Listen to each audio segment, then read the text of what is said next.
Hey, what's up everybody? I'm KB Kwan. Welcome back to this channel, Taste of Asian Food. Today I'm going to make beef rendang. And I want to share this beef rendang recipe with you because this is a recipe that we developed about 20 years ago for the restaurant. And ever since that, this recipe has become one of the most popular items on the menu. So today I'm going to share the same exact recipe for you, and let's get started.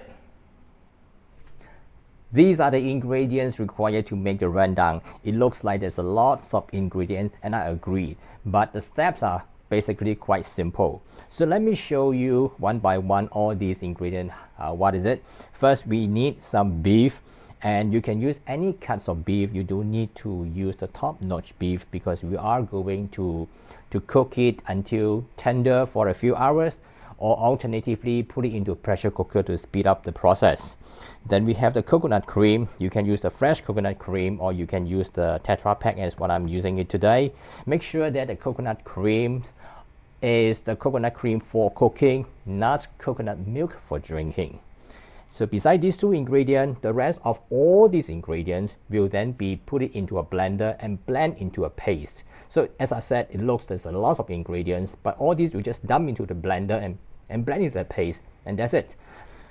So first we have the chili. Looks a lot of chili, and yes, of course, we need a lot of chili because we want the chili flavor.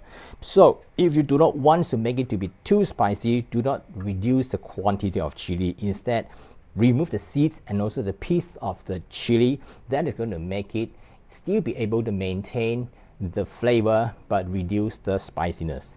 And then we have some candlenuts. This is an agent that is used to thicken the gravy, very much like macadamia nuts, or it is also quite similar by using potatoes to thicken the gravy. So this is a thickening agent. And garlic, onion, these are quite common items. Then we have ginger. We have galangal, which is similar to ginger in terms of the shape, but it's a different thing. And we have a turmeric. If you don't have turmeric, fresh turmeric, you can use ground turmeric powder instead. This is coriander powder. I should use the coriander seeds, but I do not have it, so today I use the powder instead. And besides that, we need some sugar and salt, and some cardamom pods, cumin seeds, and cloves. So as I said, all these ingredients, we'll just cut it into small pieces, put it into the blender, and that's it. Pretty simple, but lots of ingredients. Once we already make the rendang paste, you put the paste into a wok or a large skillet, put the beef inside, the coconut milk inside, and then add all these 4 different types of ingredients. The first one is kaffir lime leaves and lemongrass, turmeric leaves, and a piece of asam keping. This is something that is sour. If you don't have it, you can use tamarind paste as a substitute, and put everything and cook it for a few hours or in a pressure cooker a shorter time, and that's it. You got your rendang. So the way to remove the seed is pretty simple. What is required is to just cut it into half this way and then scrape it off. To scrape it off, make sure you scrape away the pith as well, not only the seeds. I've cut all the ingredients required to make the rendang paste into small pieces. So let's transfer it to a food processor, or you can use a blender.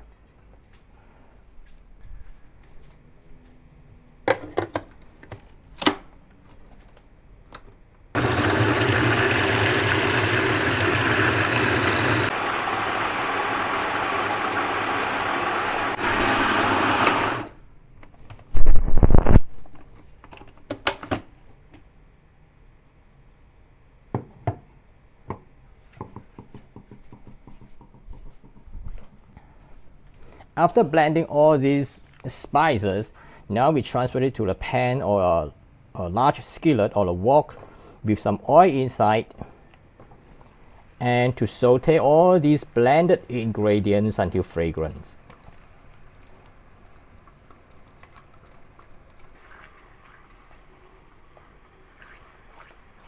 Continue cooking this way over low heat and cook it slowly until most of the moisture in the onions and the chilies is evaporated.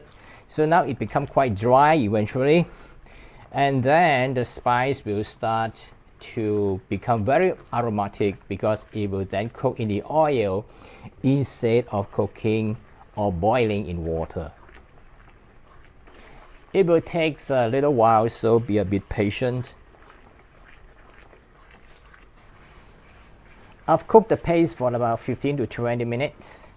Now it becomes thicker. The volume has reduced a lot. And if I cook it in the restaurant, I'll use a little more oil. If I do that, you will then see the oils actually separate from the curry paste. But since I'm doing it at home today, so I use much less oil, so you won't be able to see that. Okay, now I add the beef to the skillet. Okay, and mix together with the rendang paste. Then add the coconut cream. I used to use a lot of coconut cream in the past when I worked in a restaurant. Now I use a little less. It is very flexible. If you like it to be more creamy, just add a little bit more. So for about 1 kg of beef, I add about 300 to 500 ml of coconut cream.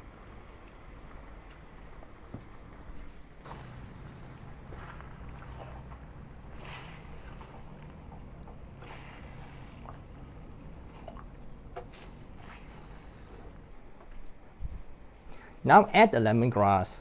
I've bashed the lemongrass so that the flavor in lemongrass can release better. The kaffir lime leaves, the turmeric leaves, I tie it with a knob so that it is easy to remove after cooking. And lastly, 1 piece of asam keping. Salt and sugar. You can use palm sugar, but today I just use the normal white sugar. And salt.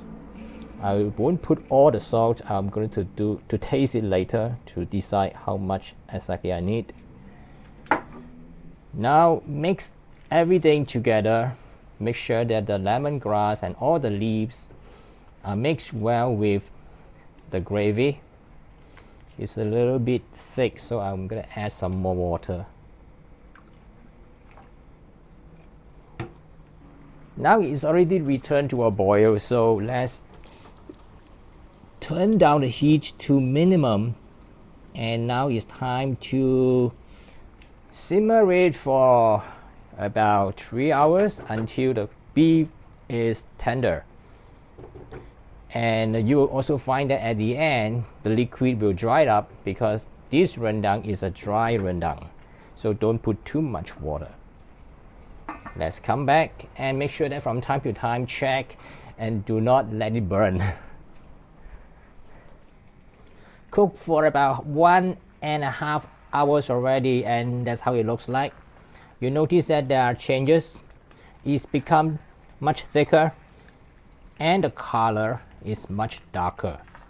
It's not done yet, so we're going to continue cooking over low heat for perhaps another 1.5 hours. I've cooked it for about 3 hours and now it's already done. Look at it. The oil is already separate from the beef, which means that it's very dry now.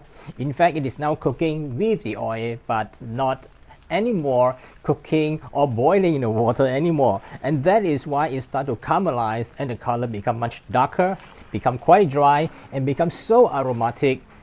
When it first started, I can smell the aroma right in front. Now I can smell it outside the house. Okay, done. So I'm going to remove it from the wok.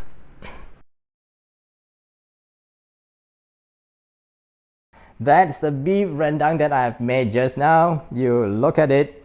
These types of beef rendang is the dry types of beef rendang. No gravy, and you can imagine all those ingredients and spices that we used just now is all infused into one piece of beef. Everything is inside.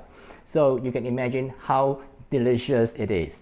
And if you want to get a recipe, I've included it in the description below the video, and also I will add to the end of this video for your convenience. And please subscribe, tap the notification, and give me a thumbs up. And I'll see you again in some other similar video soon. Bye for now.